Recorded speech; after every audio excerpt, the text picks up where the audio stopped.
이음새 대표 박지혜입니다. 오늘은 제주 감물 드리기를 할 건데요. 제주의 전통 감 염색 방법은 푸른색인 콧감을 찧어서 물들이는 방법이에요.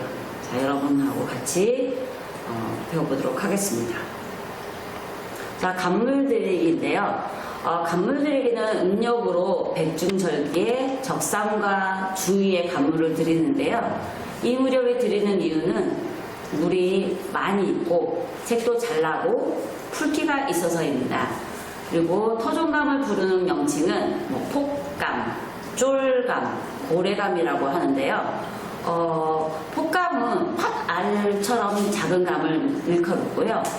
이거 쫄감은 쪼럽지다, 떨다 할 때 쫄감입니다. 그리고 고래감이라는 건 뭐냐면 맷돌같이 넙죽하다 해서 고래감이라고 합니다. 그리고 그 외에 종지감, 쇠불감도 있습니다. 그리고 감을 따는 시간은 아침 일찍 컴컴한 게 거치고 감이 보이기 시작할 때쯤에 날씨가 화창해야 되고요. 그리고 어느 정도 바람이 시선해야 되고 선선하게 부는 날을 택해서 염색을 해야만이 여름에 습기하고 그런 바람에 의해서 영향을 받지 않기 때문에 좋은 날을 택해야 됩니다.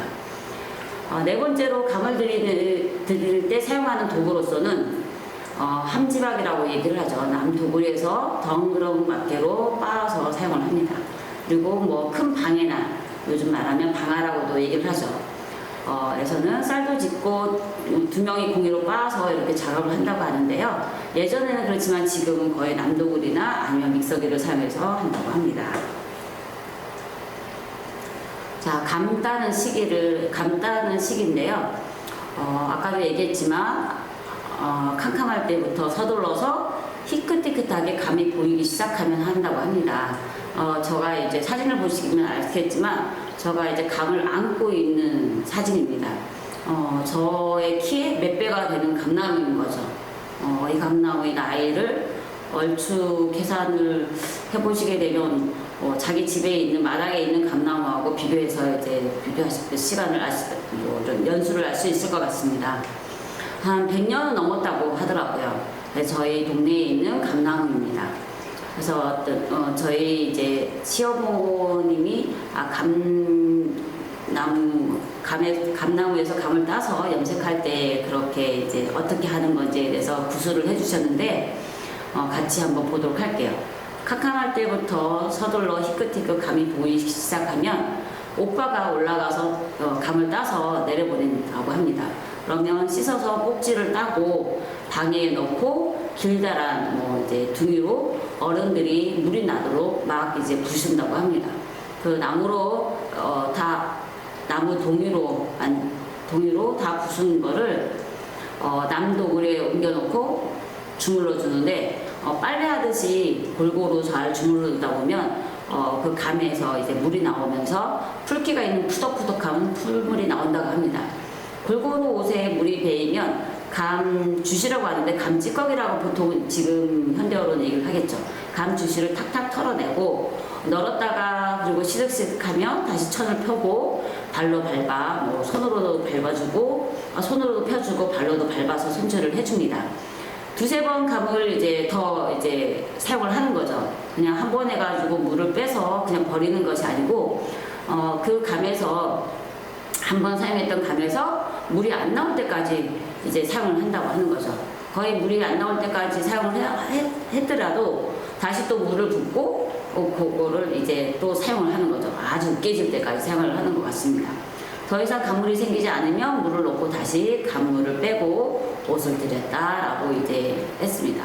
이런 구술을 들으면서 그때 당시에는 감이 귀했구나 라는 생각을 하게 되었습니다. 자, 감물 드리는 용구 및 도구로서는 보통 이 방해라고 하는데 안에 그 남 도구리 안에 돌홍이라는 게 있어요. 돌로 된 건데 거기다가 이제 감을 꽂은 다음에 그 옆에 나무 있는 데서 이제 비비면서 염색을 했던 거죠. 이렇게. 그 다음에 이 도구는 덩드렁 막개라고 얘기를 하고 있습니다. 그래서 제주에서 이제 감물 드릴 때 쓰는 용기로서는 방해도 있고 나무 도구도 있고 나무로 된 이제 그런 도구리라는 뜻이죠. 그리고 덩드럼 마켓, 그러니까 감을 으깰 때 사용하는 도구입니다. 그 세 가지가 필요했던 거죠. 자, 발색하기. 발색을 할 때 제일 중요한 거는 저희 이제 옆에 계신 분이 시어머니신데요. 정성을 다 해야 된다고 합니다. 그러니까 뭐 아무렇게나 이제 염색을 하는 게 아니고 막 염색을 하는 게 아니고 정성을 다해서 염색을 해야 된다라는 말씀을 하셨던 것 같아요. 그때 이제 저희 어머님이 얘기하시는데 그때는 빨랫줄이 없어서 긴 나무 작대기를 만들었다가 돌담과 돌담 사이에 끼웠거나 걸쳐서 이제 그런 염색한 옷이 갈옷이 시득시득해지면 이 뜻은 뭐냐면 이 말은 뭐냐면 완전히 마르기 전에 약간 젖어 있는 채에서 손을 본다라는 얘기인 것 같습니다. 그래서 손을 보는데 거의 한 10분에서 한 20분 동안 골고루 그 올들을 잘 펴줘야 된다고 말씀하셨는데 손 보고 거의 말랐다고 하면 마당이나 아니면 마당인 예전에는 뭐 잔디밭도 있겠지만 검질 깔아 놓았던 분들이 거의 다 많으세요. 검질 깔아 놓은 그 위에다가 널기도 하고 아니면 초가집 위에다 널어가지고 하루 정도는 이제 말리는데 하루에 한 번, 어떤 분은 뭐 3-4번도 하지만 저희 시어머니는 하루에 한 번 정도 물을 적셔서 넣는다고 합니다. 물을 적셔서 넣을 때는 물을 뿌리는 개념보다는 물을 받아놓고 아니면 바닷가에 가서 제주는 특이하게도 이게 바닷물이라고 지칭하는 게 짠물이 아닌 어떤 용천수일 거예요. 이렇게 빨래하거나 물을 떠오거나 하는 그런 곳에 가서 충분히 물을 담가가지고 적신 다음에 그다음 그걸 또 질구덕에 지고 온 다음에 집에다가 다시 또 초가집 위에다가 넣었던 거죠. 그럼 초가집 위에 넣은 이유는 뭐냐면 습기하고도 좀 연관이 된 것 같아요. 땅바닥에 널게 되면 습기가 땅에서 올라오는데 초가집에 널게 되면 햇빛도 잘 받고 천도 잘 펴지고 그래서 그런 것 같고 그리고 땅에 떨어지면 안 되는 이유를 또 설명해 주셨는데요. 제주 흙은 간물 염색한 그 천에 묻으면 시커매진다고 합니다. 그리고 뭐 그 검은 그 색깔이 다 허가질 때까지도 지워지지 않아서 그런데 이제 염색을 할 때 정성을 다 하시면서 염색을 드려야 된다고 얘기를 해주셨습니다. 저희 이런 걸 보면서 저 이런 의문이 또 생겼어요. 이렇게 정성을 다하는 간물 염색인데 보통은 노동복에만 이렇게 일할 때 있는 작업복에만 입었다고 하는데 작업복은 이렇게 정성을 들여서 염색을 했을까라는 의문도 생기더라고요. 그래서 저희 어머님은 나는 이쁘게 염색을 해서 어디 나가 외출할 때 입으려고 염색을 한다라는 말씀도 이렇게 하시더라고요. 하면서 정성을 다해야 되고 곱게 물들여야 되고 그리고 곱게 입어야 된다는 말씀을 또 하시더라고요. 여러분도 신경 써서 염색을 좀 해야 되지 않을까라는 생각이 듭니다. 그리고 발색 장소입니다. 예전에는 이렇게 초가지붕에서 이 사진은 성읍에서 연출해서 찍은 사진이에요. 초가집이 위에 옷을 열어놓고 이렇게 발색시키는 장면을 연출했고요. 그리고 돌담이 저희 친정에서는 돌담이에도 넣었다고 얘기를 하시더라고요. 그래서 돌담이에도 넣고 한번 사진을 찍어봤어요. 이 두 개의 사진은 실질적으로 지금 2022년 8월에 저희 성읍 마을에서 행해지는 그냥 어르신들이 발색하고 있는 그런 이제 풍경을 찍은 사진이에요. 그리고 이게 시멘트에 바로 넣지 않고 이렇게 그런 발 위에다가 이렇게 넣은 모습을 볼 수 있습니다. 그리고 발색 장소인데요. 발색 장소는 이렇게 처음에는 염색을 하고서 대나무나 길다란 막대기에 이렇게 바지를 걸치는 거죠. 양쪽 다리를 한꺼번에 이렇게 한 곳으로 이렇게 일자 형태로 끼운 다음에 손을 가야 되는 거죠. 구김이 많이 갔기 때문에 골고루 잘 펴져 있는지 겹친 데는 없는지 그리고 이제 아주 젖어 있는 상태를 볼 수 있는데요. 자, 이렇게 한 다음에 어느 정도 꼬들꼬들 말라갈 상태쯤 한 1시간에서 한 1시간 30분 정도 지나면 바람이 이렇게 잘 통하는 날에 이제 이렇게 널게 되면 금방 되는 것 같아요. 그래서 다시 여기 대나무에 껴있던 바지를 꺼내서 잔디밭 위에서 이제 손보기를 시작하는 거죠. 완전히 마르기 전에. 완전히 마르면 이게 비트빔이 펴지지 않거든요. 오를 바르게 하기 위해서 양쪽으로 이제 저랑 저희 시어머님이랑 이렇게 잡아다니는 거죠. 그러니까 한참 동안 잡아다니다가 다시 또 이 대나무 위에다가 이렇게 다시 꽂아요. 꽂은 다음에 완전히 건조되면 그때 잔디밭에 이제 널기 시작하면서 물을 적셔서 넣는 거죠. 그러니까 제가 얘기했듯이 초가집이나 예전에는 어떤 마당에 지풀이 깔려 있는 위에다가 잔디밭에 이렇게 널었던 거죠. 그러니까 하루에도 수십 번씩 뒤집었다가 폈다가 뒤집고 이렇게 하면서 양면이 똑같이 이제 옷이 색깔이 골고루 물이 들으면 걸린 거죠. 그래서 간물 염색할 때는 정성을 다해야 된다는 얘기가 나오는 것 같습니다. 그리고 3, 4월 정도가 지나면 간물 염색한 그 색깔이 빨갛게 간빛이 들여지면서 원하는 색이 나오면 그때 바로 입으시면 되는 거죠. 자, 그러면 저희 간물 염색은 끝났고요. 제가 염색하고 있는 이제 이야기를 다시 얘기를 좀 하도록 하겠습니다. 제가 하고 있는 작업은 생태 문양 간물 염색입니다. 이 위에 간물 염색을 한 다음에 그 위에 어떤 식물의 잎사귀나 아니면 식물의 꽃이나 여러 가지 형태들을 이용해서 넣는 작업이 있거든요. 입체화된 평면이지만 입체의 느낌을 나도록 하는 그런 풍경 작업을 요즘 하고 있습니다. 생태 문양 준비하기인데요. 생태 문양 준비할 때 중요한 점이 있어요. 잎사귀를 선택할 때가 중요한데 동백 잎사귀처럼 딱딱하거나 구불구불 거리는 것은 온전한 잎사귀 형태를 나타낼 수 없어요. 그리고 감귤 잎사귀나 레몬 그리고 유자잎 같이 이런 것도 또한 어렵습니다. 하지만 하우스에서 간물 염색 발색을 한다면 그 경우는 달라질 수 있는데요. 제주에서는 날씨를 선택하는 것이 가장 중요하게 됩니다. 이 생태 문양은 바람이 너무 심하게 불거나 그러면 또 이제 달라질 수 있기 때문에 변화의 요인이 있습니다. 그래서 일기예보에 보시면 풍속이나 온도, 습도 이런 걸 잘 알 수 있기 때문에 무엇보다 중요한 건 바람입니다. 바람이 불지 않는 최대한 조용한 날을 선택해서 작업을 해야 됩니다. 물들일 때 두 번째 중요한 것은 거품이 풍성이 나도록 치댄 후에 거품이 가득 있는 천 위에 먼저 이제 채취해 놓은 어떤 수국이나 잎사귀나 여러 가지 기타 등등 풀들을 넣는 게 중요한데요. 배치할 때는 겹침도 좋고 하나씩 낱개로 하는 것도 좋은데 처음에 이제 하실 경우에는 잎사귀 낱개로 잎사귀를 뜯어서 하시는 것을 권해드릴 수 있습니다. 그리고 이제 크기는 너무 큰 거를 선택을 하시게 되면 붙일 때 어려움도 많고 작업이 힘들어질 수 있으니까 우선은 작은 것부터 선택을 해가지고 폭이 넓은 원단으로 염색하시는 게 좀 재미있게 즐길 수 있는 방법이기도 합니다.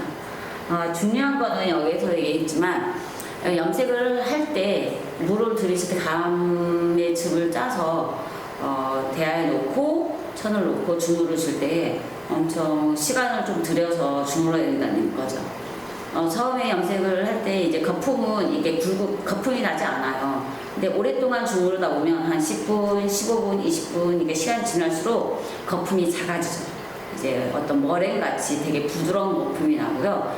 천 위에 이제 한 소끔 거의 이제 커다란 콧말같이 이렇게 부풀리면서 그런 거품들이 나요. 그때까지 주무르는 방법을 택하셔야 이런 잎사귀들이 잘 붙을 수 있어요. 붙는 이유는 거품에 의해서 거품이 풀 역할을 하기 때문에 그런 거거든요. 그러니까 너무 바닥바닥한 잎사귀를 선택을 하신다면 좀 어려움이 있겠죠. 그래서 약간 부드러운 뭐 어떤 저는 칡잎을 많이 사용하는데 칡잎을 사용하는 것도 좋고 주변에 있는 약간 연한 잎을 사용하시는 게 가장 도움이 될 것 같습니다. 그리고 두 번째로 이 작품은 칡잎사귀랑 그 다음에 수호 꽃잎을 이용해서 이 꽃밭에 이제 나비들이 날아가는 형태를 이렇게 형상화시켜서 이제 작업한 건데요. 이 칡잎사귀에 세 개의 잎사귀가 있는데 하나를 떼서 이렇게 날개가 달린 나비의 형태로 보여지게끔 이렇게 나타낸 겁니다. 생태분양 간물염색의 특징은 작업장과 이제 가까이 있는 풀들을 사용하는 것이 좋은데요. 지나가다가 어디 길가 가다가 저 잎사귀 마비 났다 이렇게 해서 따서서 말려두시면 조금 붙이는데 약간 불편하고 그 다음에 잘 날아가기도 해요. 붙여놨는데도 바람이 해서 휙 날아가기도 하거든요. 그래서 최대한 생태분양 간물염색의 이런 방법은 주변에 있는 집 주변에 아니면 공방 주변에 있는 나뭇잎이나 풀들이나 이런 것들을 이용하는 게 좋아요. 이러면 어떤 세밀한 관찰이 좀 필요하겠죠. 그래서 내 주변에, 내 공방 주변에 이런 생태분양 간물염색을 하는 주변에 어떤 풀들이 있는지 한 번은 작은 거에 실험을 해보셔야 되는 거죠. 뭐 손수건 크기만한 그런 데다가 잎사귀를 붙여본다든가 그렇게 실험을 하신 다음에 큰 원단에 이제 사용하시는 게 좋습니다. 저는 이제 공방 주변에 칡잎사귀가 좀 많아요. 그냥 빈 공터가 있기 때문에 우선은 이제 간물을 염색해서 다 주무르고 난 다음에 비닐봉지에 봉해둬요. 비닐봉지에 봉해둔 다음에 그 다음에 칡잎사귀를 전부 다 따오고 그 다음에 봉지를 열어서 천을 널고 그 다음에 그 잎사귀들을 이렇게 나열하듯이 붙여놓습니다.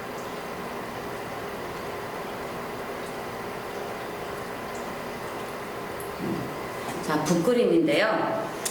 이거는 이제 붓으로 그림을 드로잉을 하는 거예요. 농도별로 차이가는 있지만 여러분들도 쉽게 할 수 있어요. 붓은 운동화에도 할 수 있고 그 다음에 모자에도 할 수 있고 옷에도 자기 입는 옷에도 이제 칠하면서도 이게 할 수 있고 우선 청바지에서는 청바지에 간물을 이렇게 붓으로 이제 칠하는 경우 저는 그렇게 즐겨를 좀 하고 있습니다. 저는 옛날에 계량원복이나 예전의 옷들보다는 지금 현대의 옷들을 가져서 지금 입고 있는 옷에다가 간물을 이렇게 드로잉하거나 그림을 그리거나 아니면 칠하거나 하는 걸 좋아하는데요. 여러분들도 천에만 의지하지 말고 어떤 의복에 좀 실생활에 입을 수 있는 자기 옷을 좀 즐기는 방향으로 이제 간물을 하시면 좋을 것 같아요.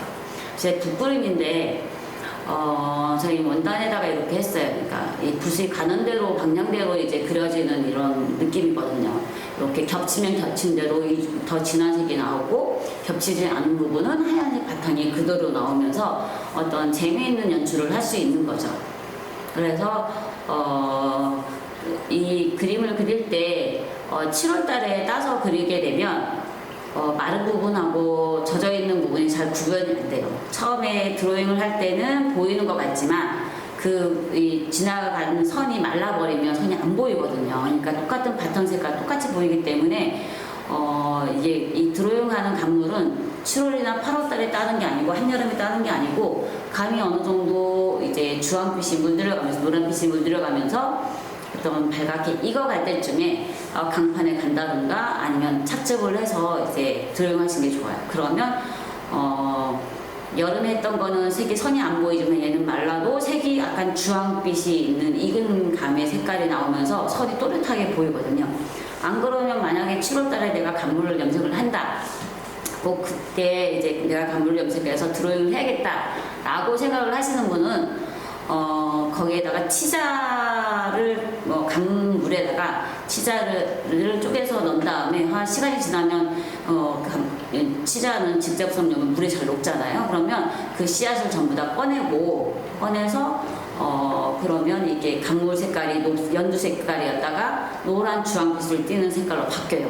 그러면 선이 또렷하게 라인을 그렸을 때 선이 보이기 때문에 훨씬 7, 8월에도 이제 감 염색을 재밌게 즐길 수 있는 거죠. 손으로 막 주무르고 엄청 뭐 힘들다고 팔이 아프다고 막 하시는데 굳이 그렇게 안 해도 충분하게 붓으로 그릴 수 있다는 거. 원액으로 그리게 되면 너무 빳빳해지니까 좀 그런 게 물을 좀 많이 섞어서 염색을 하시면 되고요. 너무 또 물을 많이 섞이면 너무 번져요. 이렇게 또렷하게 라인이 들어가는 게 아니고 이렇게 선이 이렇게 또렷한 선이 아닌 번진 색깔로 가기 때문에 물을 적당한 농도로 잘 비율을 맞추시는 게 좋을 것 같아요. 또 육지에 있는 감은 또 단감이기도 하고 고염일 수도 있기 때문에 어떤 풀기에 따라 가지고 물의 적당량 가미를 하시면서 염색을 하시면 좋을 것 같습니다. 중첩 표현인데요. 여러 개 이제 한 단계에서 올리고 다시 또 단계에서 올리고 하면서 중첩의 효과를 이렇게 주는 건데요. 겹침의 효과를 주어 마치 뭐 잎사귀 더미를 영상할 수 있어요. 잎사귀가 이렇게 더미에 딱 깔려있던 듯한 느낌, 밑에서 더 깊이 있게 보이는 느낌, 어떤 평면에서 입체감이 좀 나타날 수 있는 그런 느낌. 뭐 이제 시간차, 밑에 있는 건 오래되고 위에 있는 건 지금 바로 떨어진 잎사귀라는 그런 느낌. 그리고 과거와 현재의 의미를 내포하기도 하고 있고, 어떤 내면을 깊이 들여다보는 듯한 느낌 효과를 줄 수 있는 기법이기도 하죠. 그래서 저는 이런 기법을 여러 가지 이제 시간의 흐름 아니면 뭐 공간의 느낌을 주기 위해서 이런 방법을 많이 사용합니다. 이렇게 산수화 같은 표현을 할 때 어떤 그런 느낌을 할 때 꼭 이런 표현을 저도 쓰고 있습니다. 이 방법은 바탕에 처음 시작할 때 농도 변이를 주면서 계속적으로 올려야지 처음부터 진한 액에다가 잎사귀를 놓고 이렇게 하시면 이런 중첩이 표현 효과가 좀 느낌이 좀 달라질 수 있어요. 그래서 뭐 인쇄할 때 1도, 2도, 3도 올리는 방식 그렇게 생각하시면 될 것 같아요. 겹겹이 올린다고 생각을 하셔서 감의 어떤 농도 변이를 충분히 잘 주셔야 된다는 점 잊지 마시고요. 그러면 이런 표현도 여러분이 충분히 연출하실 수 있습니다. 제 팔레 개인전 제가 했던 자료인데요. 여러분들하고 같이 공유하고자 지금 뭐 이제 얘기를 하려고 합니다. 팔레 개인전이 제목은 제주감물 디자인하다였는데요. 처음에 디자인하다라는 얘기를 뭐 어떤 분이 듣고는 타이틀이 좀 이상하네요. 전시할 때 무슨 제주 감물 염색 디자인하라고 쓰는 사람 처음 봤다는 얘기를 좀 하시던데, 저는 이제 감물 염색이 어떤 그냥 실생활 옷으로가 아닌 어떤 뭐 우리의 라이프 스타일, 뭐 생각, 뭐 문화 그런 여러 가지에 대한 그런 어떤 이미지까지 포함한 그런 것들에 의해서 생활에 전반적으로 쓸 수 있으면 어떨까라는 생각에서 약간 이런 디자인하다라는 그런 이야기를 감히 적어봤던 거죠. 작년 10월 13일부터 10월 10일까지 제주 돌문화공원 500장군 갤러리에서 초대전에 저희가 이제 작품을 전시하게 됐어요. 그러니까 일전시부터 오전시까지 되게 큰 규모인데도 불구하고 제가 전시를 하게 됐는데 이 작업을 하면서 좀 더 세워지고 또 이제 감물 염색이 더 폭넓게 나아갈 수 있는 방향을 제시했던 그런 제 전시였던 것 같습니다. 자, 공간 구성을 볼게요. 제 감물 염색은 어떤 입는 거를 따라서 공간의 확장성까지도 이제 연출을 할 수 있었는데 배경이 되었는데요. 이 공간은 보통 한 12m 정도 돼요. 가로 세로 12m 공간에다가 구성을 한라산을 제가 서귀포에서 보이는 저희 농장에서 보이는 한라산을 연출한 거죠. 그러니까 한라산은 제주도 이제 곳곳에서 바라보는 위치에 따라 형태가 좀 달라요. 저희 임의에 제가 살고 있는 작업장에서 보이는 한라산을 저희가 표현했고요. 그리고 그 사이사이에 보이는 작은 오름들을 이렇게 나열을 하듯이 이거는 그 감을 으깬 거에다가 손을 잡고 그냥 그 감 찌꺼기랑 같이 과즙이랑 같이 전부 다 과피랑 과육이랑 같이 이렇게 드로잉 하듯이 비비면서 염색했던 거예요. 여기는 공간이 이렇게 되어 있고 이 제목은 제주는 화산섬이다라는 제 타이틀을 걸고 했는데요. 제주가 뭐 형성되고 폭발되고 화산이 폭발되고 용암이 흘러내는 그런 어떤 이야기를 스토리를 담은 형상화된 이런 설치 작업이었습니다. 그리고 이 작업을 뭐 하면서 제가 생각한 거는 뭐 이제 간물 염색이 더 확장성이 있고, 그리고 이렇게 하면서 염색 방법하고 그러니까 질감 연구, 감에 대한 그냥 곱게 물을 착즙을 해서 물들이는 게 아니고 어떤 이제 아까 감 과피랑 과육이랑 다 같이 해서 이제 손으로 으깨면서 이렇게 비비면서 하는 그런 식으로 해도 이렇게 충분히 12m짜리의 어떤 그런 원단에 큰 천에 이렇게 드로잉 하듯이도 할 수 있다는 걸 보여주기 위해서 이제 시도했던 작업이었습니다. 그리고 디자인 하다에서 지금 저희가 보였던 패널들이 벽에 붙어 있는 패널들은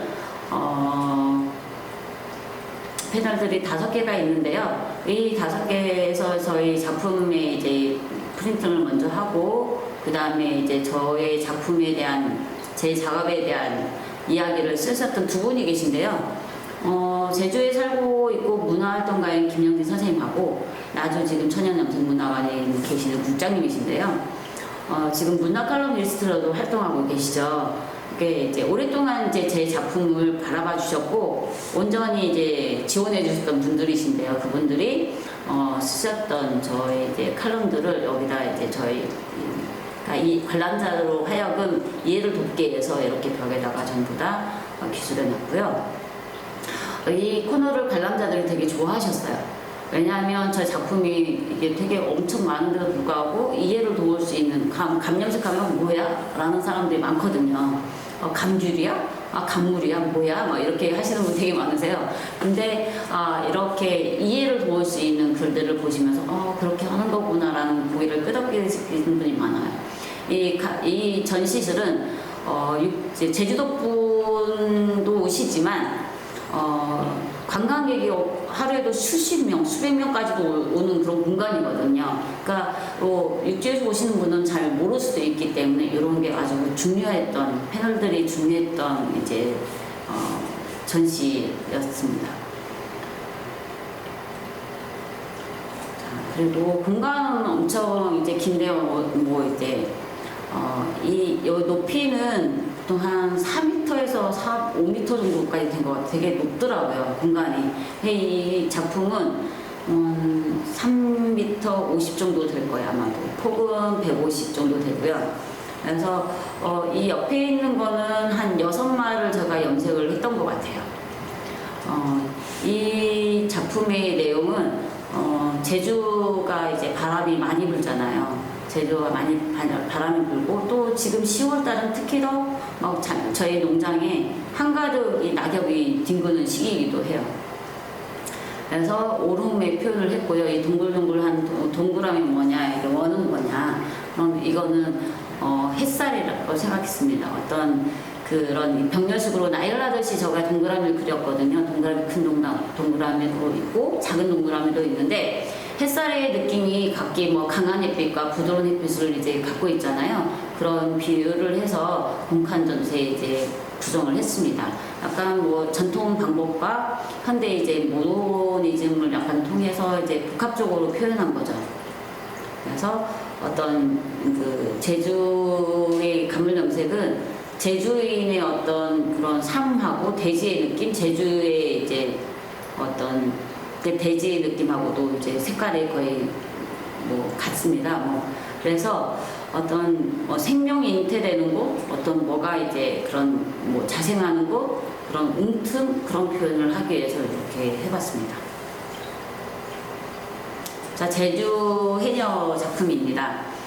제가 유년 시절에 바닷가에 들어가는 걸 좋아했는데요. 뭐 이제 그런 여러 가지 그 잠수를 이렇게 하면서 뭐 해산물도 채취하고 그랬습니다. 그래서 여기 보시게 되면 요 해녀에 보게 되면 물안경에는 뭐 소라가 있고 엉덩이에는 문어가 이렇게 새겨져 있고 막 톳도 이렇게 그려졌는데 이렇게 한 이유는 이제 예전에 해녀들이 거의 집안의 살림을 책임지고 어떤 경제 활동에 중추적인 역할을 했지 않습니까?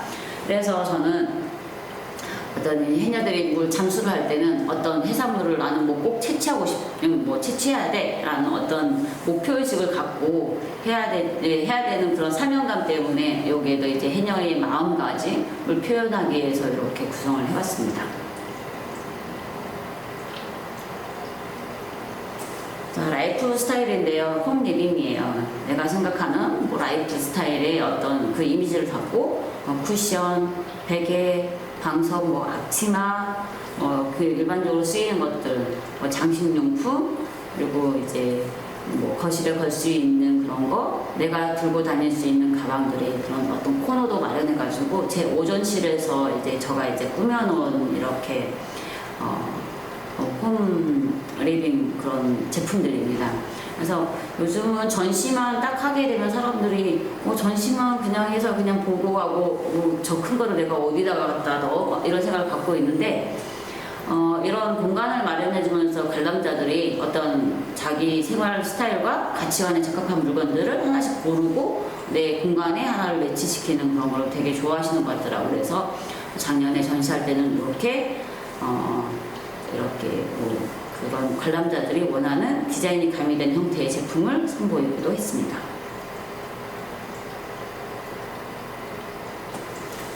그리고 인형인데요. 간물 염색으로 이제 인형을 이렇게 작업을 해봤어요. 작년에 인기가 좀 많았었는데요. 이 인형이 밑바닥에 있는 거는 감 꽃받침이에요. 그러니까 감 꽃받침으로 너무 이뻐서 인형에도 이제 간물 염색한 인형에도 바닥에 이렇게 깔아봤고요. 이렇게 인형들은 다 표정이 점점 다 다르죠. 생각하는 것들도 다 다르고 제가 이제 이 인형을 만들 때 생각, 이 인형을 만들 때의 생각이 다 다르기 때문에 이렇게 다르게 표현되는 것 같아요. 하나의 작품이 똑같지 않고요. 그리고 이분들의 표정은 내가 지나갔던 사람들, 내가 스쳐 지나갔던 사람들, 오늘도 이제 선생님 다른 분들도 또 얼굴도 만났는데 또 이분들의 특징을 세세히 꼼꼼하게 한번 보고 뭐 느꼈던 어떤 강렬함이 또 있다면 내가 또 다시 또 인형을 만들 때 어떤 그런 표정들, 뭐 그런 이제 제스처 아니면 뭐 액세서리 등등도 또 넣겠죠. 그러니까 이분들도 다 마찬가지. 어떤 분은 이 인형을 구입하신 분들은 내 모습하고 똑같아 라고 하면서 사가신 분이 계시고요. 또 이분은 또 서귀포 도의원님이 오셔서 구매를 하셨거든요. 다 마찬가지. 다 누구의 어떤 이제 다 데려간 친구들이 다 구입을 하셔갖고요. 그리고 제가 남아있는 이 친구들이 몇 명이 있는데 이 친구 보고 저보고 좀 닮았다는 얘기를 하더라고요. 근데 저가 이렇게 뭐 고요하게 생기진 않았던 것 같아요. 그런데 여하튼간 제가 이 인형의 주된 구성은 제가 만났던, 제가 느끼고 있는 감정들을 풀어내는 어떤 소도구적인 역할을 하는 그런 인형이라고 생각하시면 될 것 같습니다. 좀 더 다양한 올해 같은 경우에는 간물 염색 저희 보존회를 제가 이끌고 있는 회장으로서 인형을 좀 더 확산시켜서 제주의 어떤 내면의 신화로 또 풀어내기도 했었어요. 그래서 설문대 할망이라든가 뭐 이런 이야기들을 직접적으로 인형으로 풀어내는 작업을 했었거든요. 그 작품은 제 작품이 없어서 여기에 놓지는 못했지만 일단 여러 가지 작업 활동들을 하고 있다는 거 얘기하고 싶습니다. 자, 마지막으로 이제까지 제 작품에 대해서 설명을 했는데요. 간물 염색은 대단히 무한한 것 같아요. 그냥 일반 염색 같은 경우에는, 양파 염색 같은 경우에는 양파 껍질을 끓이고 그 다음에 어떤 매염제를 통해서 화학 결합을 하고 그 다음에 이제 있는데 간물은 즙을 내가지고 손으로 비벼서 염색하는 방법도 있고 드로잉하는 방법도 있고 그냥 100%의 어떤 감즙 원액을 사용해가지고 하는 거죠. 그냥 끓이지도 않고 그러니까 감을 이렇게 덜 익은 감을 따서 그냥 강판에 갈거나 또 뭐 덩드렁 막대로 짓거나 즙을 내서 이렇게 할 수 있다는 거죠. 발효를 시킬 수도 있고 여러 가지 방법으로 쓸 수 있는데 제주의 감 염색은 뭐 제가 시어머니부터 들은 얘기지만 어머니의 사랑인 것 같습니다. 이 간물 염색을 하면서 자기가 되돌아보니까 어머니가 생각난다는 말씀을 하시더라고요. 저도 이제 곰곰이 생각해 보니까 저도 어릴 때 이제 파인애플 농장을 했었는데요. 그 파인애플 나무 이 줄기에 가시가 엄청 많아요. 그냥 파인애플 농장 그 사이에 잡초들을 이제 김을 매는데 그냥 옷을 입게 되면 엄청 이게 가시에 찔리거든요. 근데 그때 아버지가 낡은 와이셔츠가 있어서 거기에다가 감을 들여서 이제 어머니랑 같이 감을 들여서 입고 이렇게 작업을 했었는데 그러면 이게 가시에 찔리지가 않아요. 그거 엄청 일할 때 좋거든요. 그리고 땀을 막 흘려도 그늘에 잠깐 앉아 있으면 바람이 숭숭 불면서 되게 시원해져요.